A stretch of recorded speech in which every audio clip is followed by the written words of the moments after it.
Ngakho ke ingane zakwethu ngithi mina lokhu anikwazi ukuthi kahle kahle yini lenisuke niyoyilanda ezinyangeni noma ngoba phela angeke beze benitshele konke ngoba kulezi zinto zijule kakhulu zinezimfihlo eziningi ngalendlela ukuthi ungaze ungene emgodini ezinye zazo ugobe lwakhe engazange azakutshela uyibona usungali. Kodwa-ke futhi okufuna ngucacise lapha ngalento uma usunayo lento lena yokuthwala ndlela thize ngiyazi ukuthi bathe wena uyosebenzela izingane zakho ukuthi zidle. Into edala ukuthi uma ngabe umuntu kuthiwa mayethwele uthe mayesehambile kwase kufadalala yonke into yayisihamba lento lena noma kwase kuphela ke sithi sikhuluma ngomuntu obenamakhumbi kodwa kwasamakhumbi ephela onke noma amabhizinisi avalwa noma amathaveni kuzaphambana nje izinto. Lezi zinto ziphanjaniswa yini na?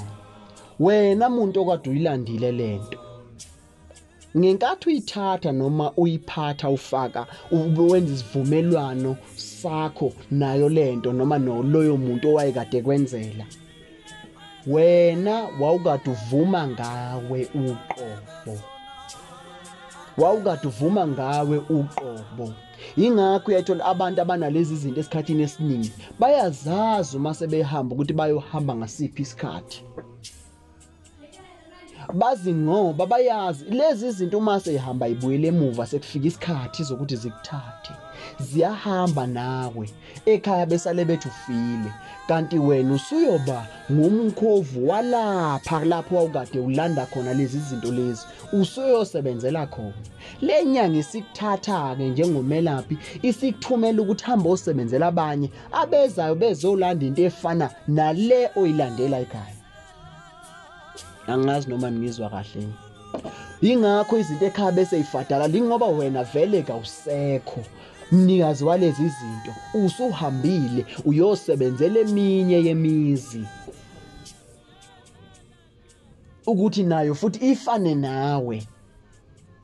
Uma ngabe laba bakwena abathile nawe wawunikade unikela ngabo noma sihamba niya kubo kwaleya nyanga leya noma kubo kwanyanga yakho uhamba nabo labo bantu labo ngoba wawukade vele usubafakile kulento wabaphoqa uhamba nabo uye kuloya muzi loyo bese kuloya muzi loyo seniyasebenza senisebenzela lenyanga uthola ukuthi lo osenikwa wena imali yakhe isiphindeka kabili kuneyakho engani ngoba usekufike wena nenhlanhla yakini naye uthwebula inhlanhla yakube bivela iningi lo muntu sengathi uba mkhulu kunawe. Ingakho uyayibona manje esikhathini samanje abantu abathatha lezi zinto engazi ukuthi manje imali asebeba nayo isiba ningi kakhulu kunale ekade beba nayo sukela kudala.